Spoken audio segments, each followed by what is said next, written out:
Can anyone hear us now? Check. I can hear you. I just don't think I can be heard. I'm not getting any noise out from over there. Do. Yeah, you are, but I'm not. No, you're live. Huh. All right. But I can turn you up a little bit. All right. So apparently we're live. Okay. Huh. There we go. Sorry about that, guys. Well, guess what this means? One extra heaping of theme song. Shit. Play it. I gotta find it again. It disappeared. Man, dude, we're on fire this week. I don't think this technically qualifies as a lost episode, but it's going to be one of my heart. 3, 2, 1, go.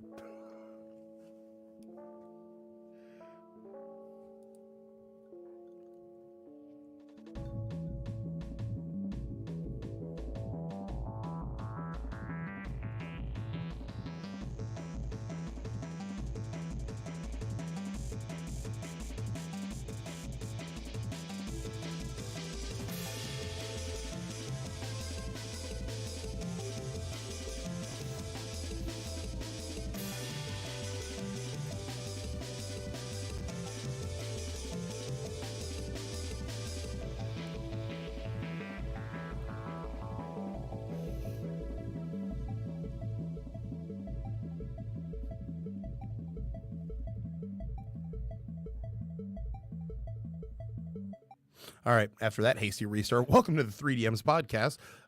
It's me and Paul, because, again, finding a third person to take this damn seat's damn impossible these days. We were supposed to have 2 other people with us today. But babies and sickness happened. So, really quick, we're just going to announce that for the next show. We are going to be doing the Great Edition debate. Got a couple of friends of mine who have long been beholden to the hobby and are they don't want to get with the times and play 5th edition. And so we're going to sit down in this tiny padded room, and we are going to hash out our grievances over the editions. But yeah, let's get to what we were going to talk about today.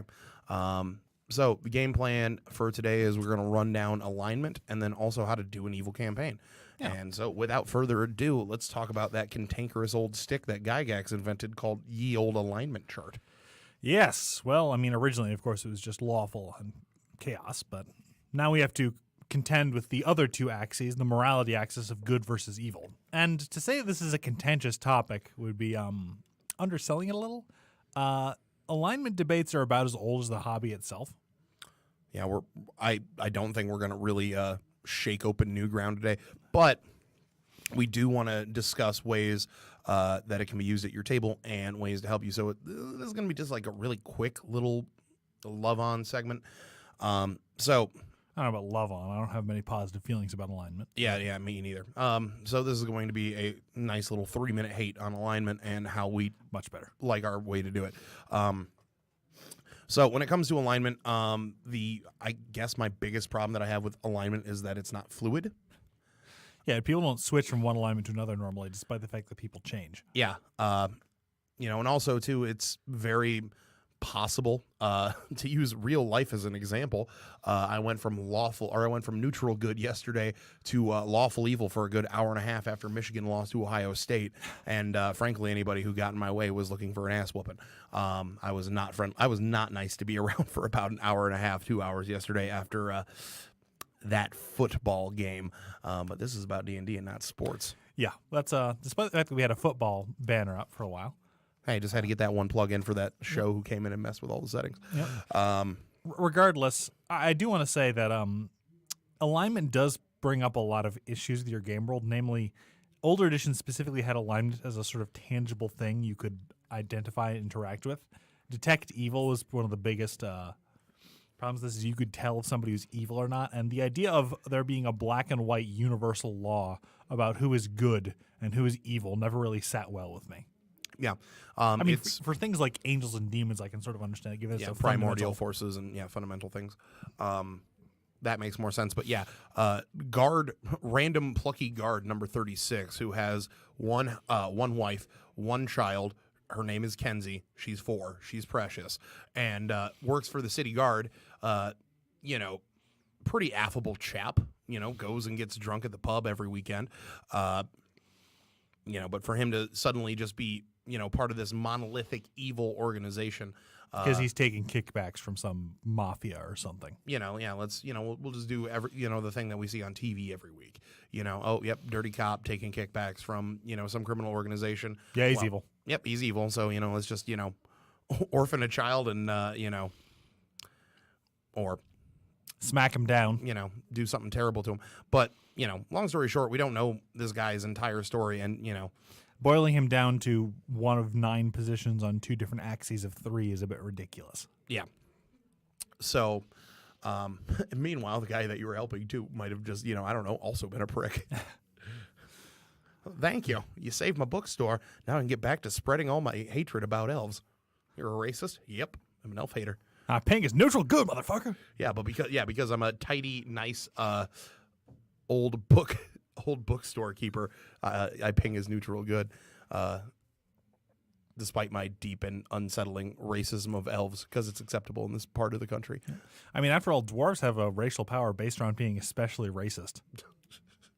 I don't know what to tell you. Like, that's a thing that's canonically true. I know. It's delightful.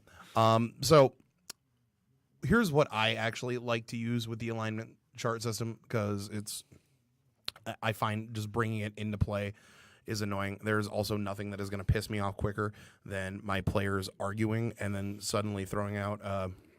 But it's what my alignment would have me do. Yeah, I'm chaotic neutral, so therefore I must act in the chaotic neutral box. Excuse me.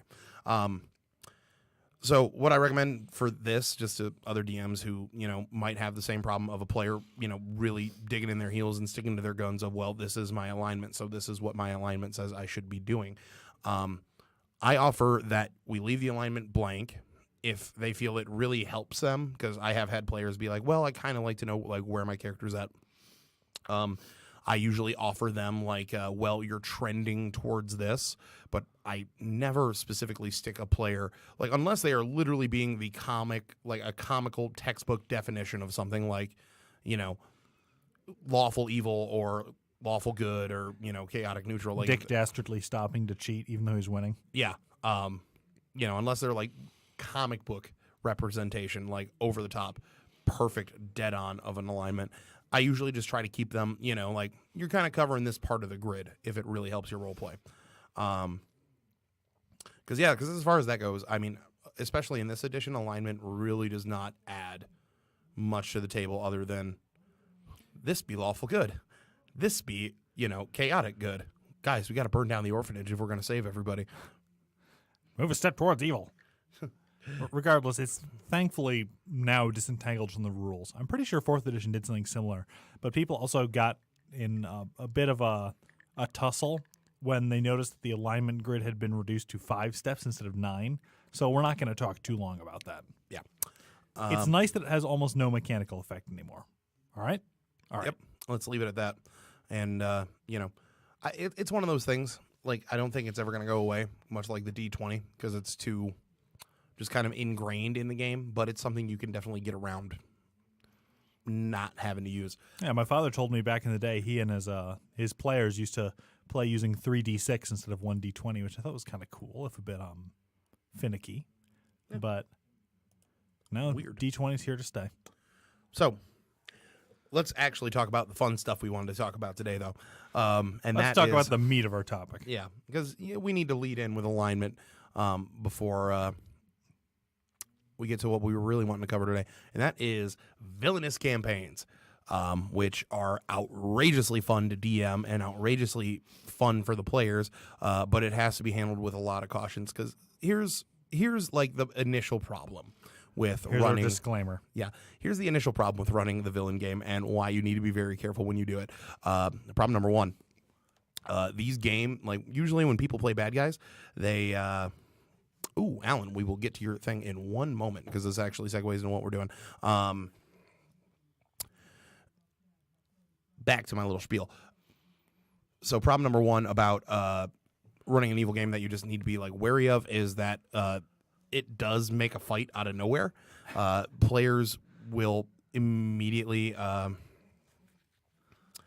players will immediately like start gravitating towards either doing certain actions against the party or themselves as what fits in with their view of evil. Oh yeah, So, people are going to backstab each other. yeah, just constantly. you're going to see, there's going to be a lot of shenanigans that you got to look out for.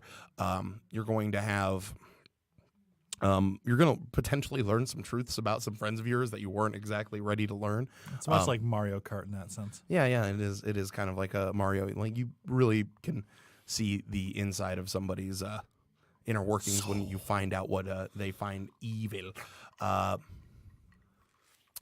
And the other thing you got to look out for is it can very quickly turn into a player against player scenario. And if you aren't able to hang with those punches, it can become a very, very messy brawl. Yeah, brawl pretty much where, players are getting heated at each other and, this can stem over to in real life arguments because I've seen it happen a couple of times in villain games.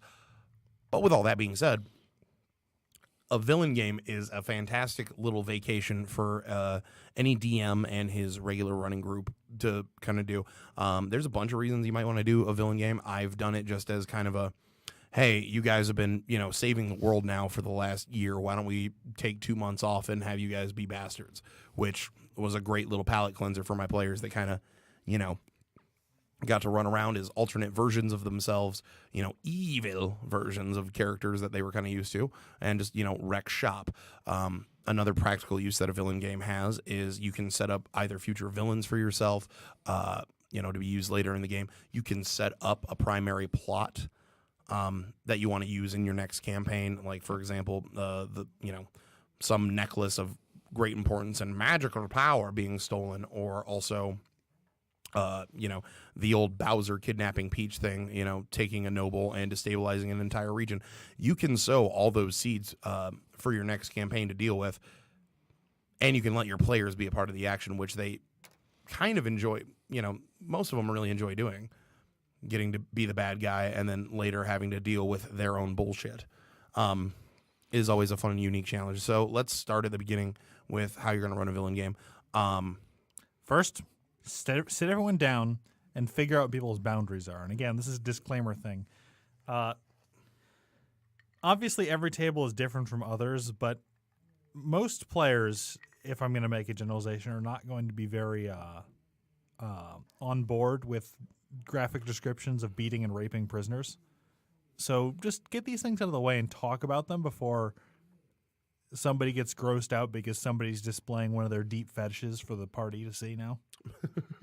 That's one way to put it. It's a pretty important conversation to have early on. You also want to try to sit down and have a very open conversation about the tone that you're trying to set, because doing evil stuff brings forth, like, fun evil is different things to different people. For some people, being like Snidely Whiplash, twisting the mustache and, leaving the girl tied up on the train tracks, like Saturday morning cartoon evil, that's all they want to do. They want to do ridiculously overcomplicated plans, something about turning all the gold into mice and then luring them to the giant pile of cheese in the center of town and then turning them back into gold. Yeah, it's a good way. It's a clearly practical way to get all the money in the town. Yeah. And doing outrageous shenanigans. And if that's their idea of evil, then, hey, it's a lot of fun. If they want to do more Game of Thrones evil, where it's manipulating people from behind the scenes and, occasional things that could be considered morally abject, then you need to have that conversation with your players, and you need to make sure everybody's comfortable with what we're doing, because we don't need somebody being like, I did not sign up for this shit, and having basically realizing they came to the wrong rodeo. So I've been there. So let's go into how you practically run this. So, but before that, do you mind if we answer Alan's question, which we said we were going to get back to? I was actually going to slide into that smoothly with this bit. Character creation. The ye old staple of starting any game. You get that fresh blank character sheet, and you sit down. And so when you sit down with an evil party this time, instead of them being nice good doers, I highly recommend starting at anywhere from level 3 to level 5.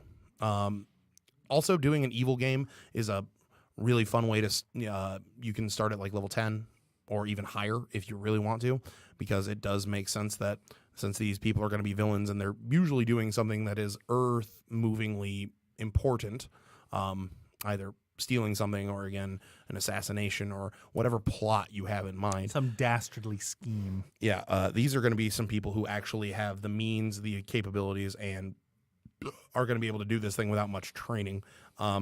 Villainous campaigns usually don't have a lot of steam. And it's fun to be Snidely Whiplash for a while, but eventually, I mean, let's be honest, most villain characters don't have a lot of character growth they can go through. I mean, you can do it. It's just not going to be as interesting as the hero's journey. Yeah. So what's going to, when it comes to character creation, try to figure out how powerful you want them to be, because the other part of being evil that's fun is, again, that there is a bit of a power fantasy element to it. You know, people are getting to be incredibly powerful jerkwads, and they get to be variants of characters they normally don't get to experiment with themselves. For example, and this is where I'm going to get to Alan's comment. So back in 3.5, when you used to have to be neutral to be a monk, or you had to be lawful to be a monk. Oh, that's right. You got to be lawful. It was neutral for druids. That's right. Neutral for druids, lawful for monks, chaotic for barbarians, and non-lawful for bards, and lawful good for paladins, and so on and so forth. Jeez, yeah, that's really gross when you just say it all. I'm happily glad that has gone away in 3.5, or in 5e. From 3.5, we don't need that anymore, and it allows you to do very interesting multi-classes now that can give you You can play an evil paladin without needing a prestige class. Yeah, or, having to go through the arduous process of, well, I'm a blackguard now, let me just cash in all them paladin levels I was sitting on. And then once you had enough of being evil, you just, hang on, I need to cash those back into paladin bonds again.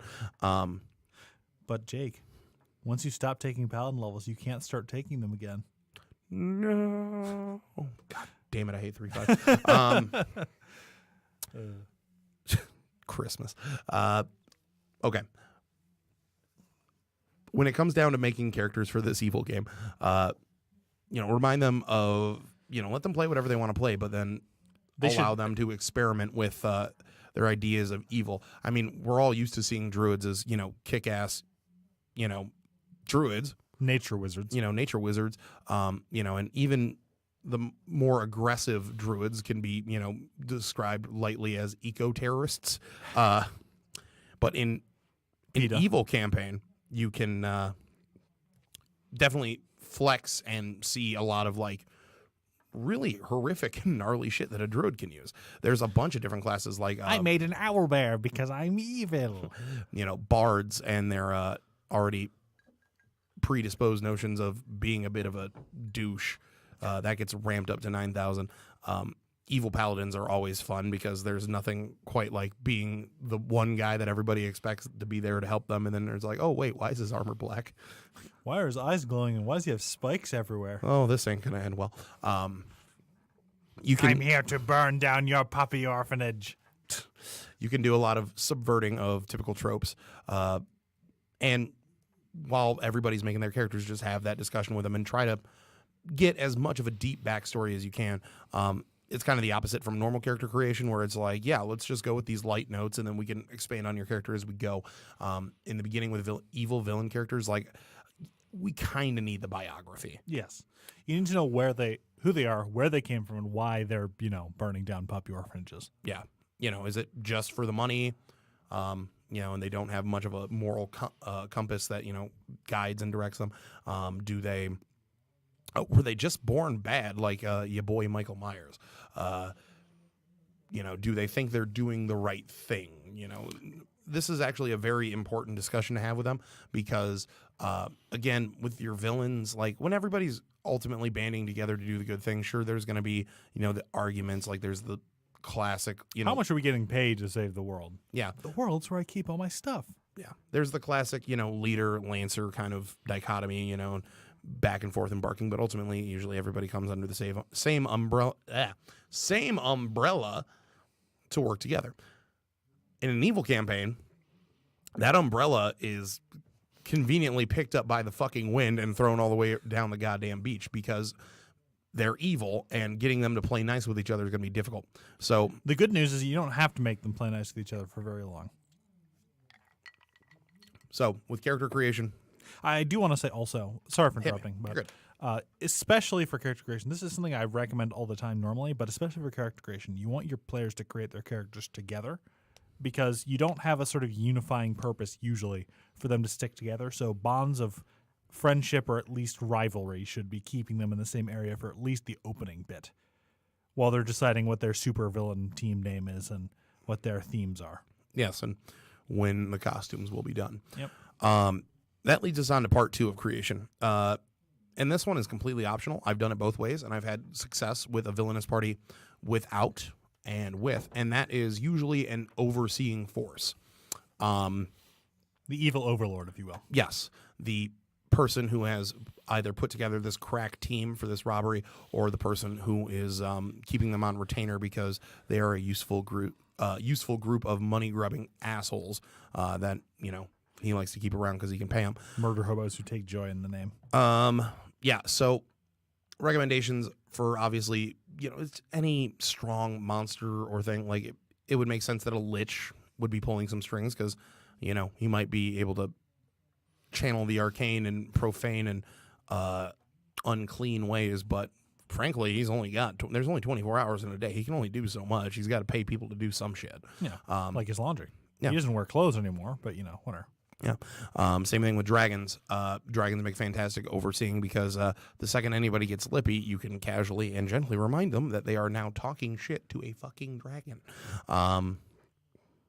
which usually clears up any confusion about orders. If you want to try to keep them together, it's not a bad idea to have a big controlling force, but it can also create problems. It does also diffuse the threat/enjoyment of everyone immediately falling apart and backstabbing each other as quickly as possible. Yeah, we'll get to that part though. So the next bit, you got your plot. Everybody sat down. You've gotten everybody worked out, and in a way, so at least the betrayals won't start immediately, because it does happen a lot in villainous games. Usually, again, since this is a much higher power system, usually they get some cool loot to start with. Where a big part of the hero's journey and the hero's story is like, finding cool artifacts and, getting more powers and gaining more cool stuff and getting a place to put all their cool stuff. Giving them like a secret lair, giving them magic items they already have, and basically just establishing these villains as fully fleshed out badasses is a pretty healthy thing to do. It's going to, again, allow the players to feel much more powerful and like they're able to walk around and basically do whatever they want. And that's what you're trying to establish here, as for them as villains. For them to have fun is they kind of need to be able to go around and do what they want without consequence, or With the little threat consequence. with the threat of that consequence being Delayed or farther away. I mean, obviously, like, let's off the top of my head, let's say somebody's got a serial killer rogue because he was the one guy who missed the memo that this was going to be cheeky and fun Saturday morning cartoon villainy and not he's playing Dexter. Once the bodies start piling up, and stuff, and sure, you can have some fun with him. Yeah, I do some lurky serial killer stuff. After all, it's going to make a great villain, when the party has to come through the city next time, and the whatever the neat serial killer name you want to give him is still on the loose. Slice the Night Hunter. Sorry, that was bad. It was worth a shot. You have now established at this point, that, okay, he's doing some serial murderings. It's going to happen to the players in your next game. It's going to happen to your players in the next game, but then you're also going to have guards looking around. There's going to be, a widened public panic. It's great for world building just to include some darker elements. And it also, again, gives your players just that warm, little, fuzzy, rich feeling inside that they help create something in your world, even if it's a horrible monster serial murderer. Now, one of them's bastard. getting strangled from a rooftop. They'll be less happy about it, of course, but We'll save Noose Man, Scourge the Next for another day. Yeah. That's who it should be. So when it comes to giving your players, give them a lair, give them a bunch of stuff, because feeling powerful and having control is what's integral to making a villain campaign work. Next up on the villain shop list, and this is where things kind of this is more esoteric and just kind of, it's because after all, it's your game. It's not my game. It's however you want to do it. But at some point, you need to get them all out in the field, and they have to be working on their goal. What's great about the villain thing is you can kind of, you can just reactionary DM, which can actually be a lot of fun. I wouldn't call it improving, but I would just be like, okay, you guys are all these evil guys. Here's, let's say your objective. Here's your objective. How are you going to do it? I'm going to step outside for an hour. You guys discuss what your plan is and what you're going to do. Give them their resources, give them their time, and figure out what they want to go forth and set forth doing. And that can be a lot of fun for both the players and the DMs.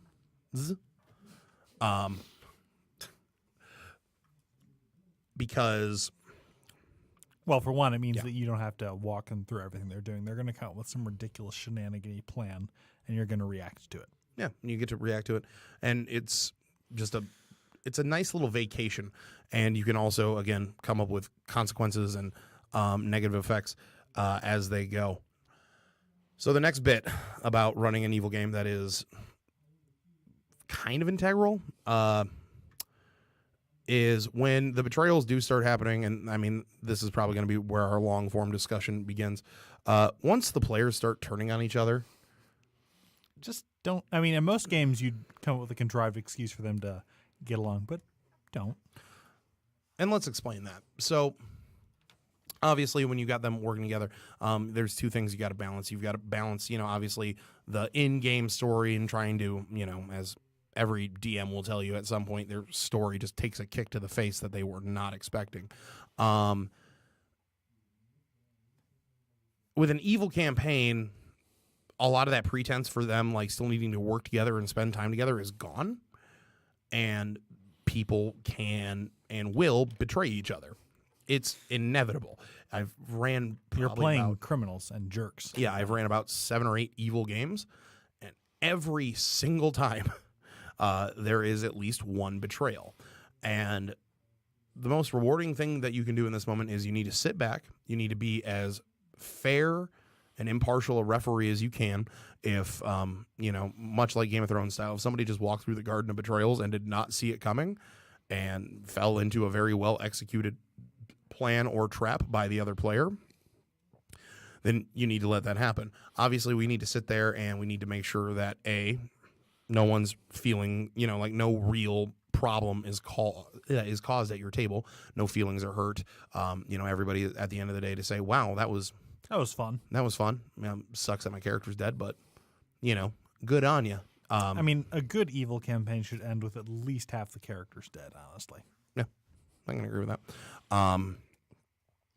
In those situations, it is, again, as I've already stressed, your primary job and duty is to be a impartial referee and just, keep the initiative going and make sure that everybody's not trying to pull a fast one or some shenanigans with rules. Keep it nice, keep it tidy, and keep them unified. Keep the Thunderdome going. Yep, keep the Thunderdome going and let them just, butcher each other. Remember, you're your own worst enemy. That's especially true when all 5 or 6 of you are jerks who hate each other. Yeah. Next part about running a villain campaign. The antagonist. Having antagonists as the... making an antagonist for a villain-sided campaign can be a lot of fun. As a DM, you get to flex muscles you normally don't get to use or are only used in your NPC creation where you're making, maybe another helpful or good aligned person for them. But what I love about the antagonist in a villain campaign is you can actually make either like a Salt of the Earth paladin or you can make, really any like just good aligned character you want. And there are various different ways that you can use them against your players in like a very satisfying way that is Like a good example of an antagonist for a villainous party, like if you were to frame a certain narrative from one side, would be Obi-Wan Kenobi.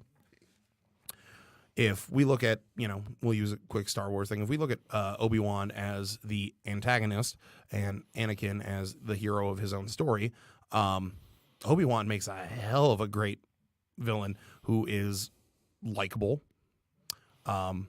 Really much good more likable than the protagonist. Much more likable than the protagonist. Really good at chopping legs off. And leaving his friends to die in a rocky wasteland. Well, he did. Yeah, he did deserve it. He did kind of deserve it. But you can flex a character that is not this, just kind of monolithic being mustache tropes. twirling. Yeah, you can actually use like a well-developed person who can come back around again in your setting in the future, or can be future, might be the martyr that, kicks off what the party in the future campaign, is striving to achieve. Ultimately making your antagonist somebody who is both compelling, and in a way, somebody that even the party can be like, objectively, I would like to see that guy win, even though we are the bastards, is really what you're going for, because that can make some interesting things happen. Yeah, I believe we're going to also talk very briefly about how to. I mean, obviously, people know how to create villains of the 3 evil alignments, but when you're running a villain campaign, you get to flex your muscles with the villains of the other 6 alignment types. And obviously, you've got the good old boy, salt of the earth cop for the paladin. Yep, lawful good. But you could also have a paladin who's gone full fundamentalist and decided that you aren't following the strictures correctly, and thus you must die. You stick up his butt, paladin. Yeah. And so on and so forth. You can use neutral good as helping people you don't want to be helped for some reason or another. It would be a good example for a neutral good neutral good villain. And chaotic good, of course, is if you're the evil overlords of the robber baron's town and somebody's stealing all of your money on the roads just because you're taxing people too much, is pretty villainous. Yeah, Robin Hood actually does make a pain in the ass / annoying antagonist for a villainous group. I used a Robin Hood Archetype? archetype, character. It was Robin Hood. He had a damn bow and he was taking money and giving it to the poor. I should point out, of course, that Robin Hood also managed to maintain a big camp in the middle of the woods and a huge entourage, so clearly he's not giving all that money to the poor. Hey, man, you got to treat yourself. Got to ball out on yourself a little bit every now and again. It trickles down. Jesus. But it does make for compelling stuff for you to do as a DM and stuff you can do that you're not really, you normally get to do. I always treat my villain games like it's a vacation. I get to go away from working on, the normal, same old, villain stuff and like my normal preparation and stuff. And everything kind of turns around. Cool. Well, I get to, actually make the hero of this story. And then I get to watch as 4 or 5 or 6 of my friends beat the shit out of that hero. I did have one get drawn and quartered. Eesh. Yeah. That was rough. The church was not happy about that. You can ultimately just do a lot in this initial setup just by subverting tropes and getting to play with stuff that you normally don't get to play with. Another very fun thing to do, and this is just kind of, you can do this in a normal game too, but there is definitely a very fun element to doing an anti-party. The awkward mustache-wearing mirror opposites of the party. And there's also a lot of room for various other groups that can chase them down. Villains. So when the party is playing villains, everything's all fun and hunky-dory and burning villages and stealing the money and stuff. That all can go quickly out the window, and you can actually put a little bit of fear into them by, I don't know, a roaming pack of paladins. There's what? It's the Crime Buster Squad. Pretty much. 15 paladins roll up on horses, and spout off some really badass shit about how they're here to quench your evil. Then you pull the lava switch. And that's when you pull the lava switch and you leg it, knees to chest, quickly. Ultimately, you find yourself with just a very brand new experience for you and your players. And let's get to I guess we'll transition to the last bit. I think it's going to be a pretty short show today. Works for me. Unfortunately, we, again, had to do this preparation in a rush, but... Well, that'll teach us for putting all of our eggs in the having people on to do a debate basket. Last little bit about running an evil campaign. It's going to run out of steam very quick. Yeah, I mean, there's not much you can do, and I actually do want to talk briefly about this in particulars. I mean, some other games have done this in a more, I guess, compelling way than Dungeons & Dragons does evil games. I would recommend looking to Black Crusade, which has a lot of very sort of late-game ideas for evil parties, where you're sort of building up power until you can eventually be the biggest, baddest bastard in the entire universe. But it's hard to keep a group of evil characters together except by force unless they have something specifically tying them together. Yeah. Suicide Squad's a great example in fiction of the only reason these bastards work together is the bomb collar, although I also highly recommend don't bomb collar your players that... They will find a way to use it and you will be sad. And yeah, and also they usually just don't like that. But the classic assembly of overlord villain and then, people directly under him usually works pretty well in keeping them on the same truck. But you're going to find that once everybody, has kind of gotten the jerk behavior out of their systems. Yeah, just some of that pent up aggression, the burning down of houses, the burning the orphanage, razing the countryside, salting the earth, all that nonsense. They're just going to be like, yeah, I think I've had enough. Yeah, I've had about enough. So try to plan something they can do in about 7 or 8 sessions at the most. Yeah, and if possible, make sure they can get revenge on whatever's forcing them to work together. Yeah. Because nothing irritates players more than being forced to do something and not having a way to revenge themselves on it. Yeah. Couple other notes. There's also some great cues you can take from a couple other systems we were talking about.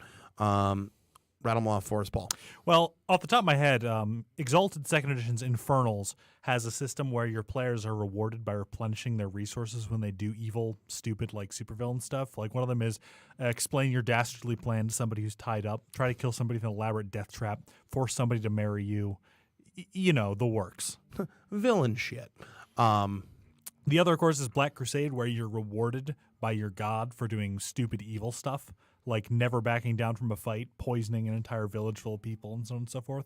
And it's a good way if you're going to make a long-term game to have some sort of way of rewarding your players for doing the specific kinds of evil actions you're looking for, rather than blackmailing Congress into passing a bill that poisons the oceans.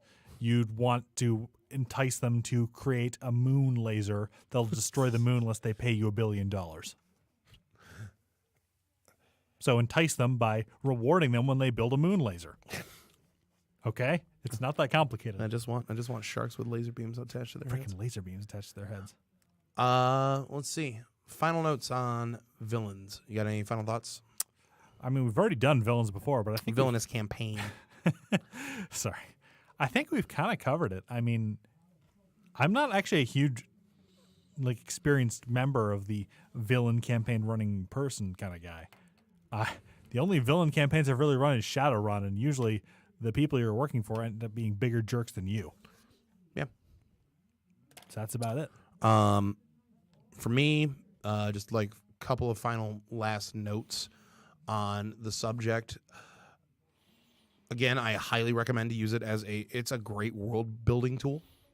And it really allows your players, especially if your players, come up with very specific character styles and character archetypes, and you can just kind of put those out in the world, and if they survive and they're going to linger in the campaign setting, then they can actually create a great mythos. That random serial killer we were just talking about earlier, that's off the top of the head. Well, that dude was never caught, and that's the reason Nooseman's still out there. And there's still a 9:00 curfew because the guard could never catch him, and the guard could never really stop him. So just keep everybody inside at night.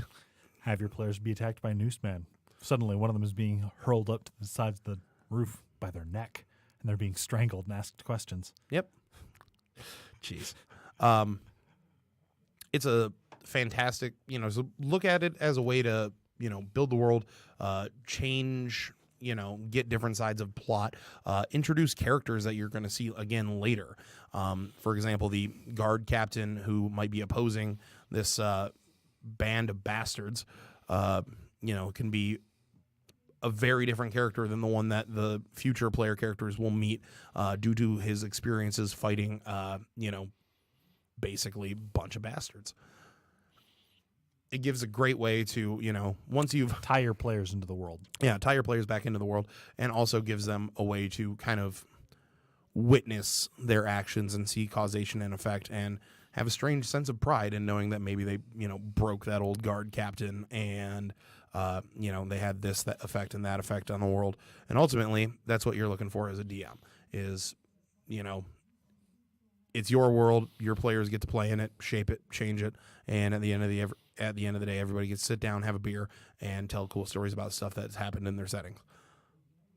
With that, we are the 3DMs Podcast. If you enjoyed today's show, you can find us on Apple Podcasts, Google Podcasts, anywhere you can find podcasts. We are on SoundCloud. Please follow us on Facebook. That is 3DMs Podcast at facebook.com/3DMs Podcast, spelled THREEDMS Podcast, all one word, 3DMs Podcast. Follow us on Twitter, 3_DMS_pod. I'm getting better at tweeting. I'm trying. And apart from that, I think that's it. I think that's our show. Thanks for coming this week, guys. And the plan is next show we're going to do the Great Addition debate. So if you have any specific bits you would like to hear us bring up about, particularly we're going to talk about 3.5 Pathfinder. And then I think we're all just going to sit down and say some very nice things about 4th edition because we're really ain't got nobody who's going to defend it unless Paul fucking tears his shirt off at the last second. By God, they're playing 4th edition's music. Whose music is that? But thanks for coming, everyone. All right. Have a good week, and we'll see everybody in a couple of weeks. Bye-bye.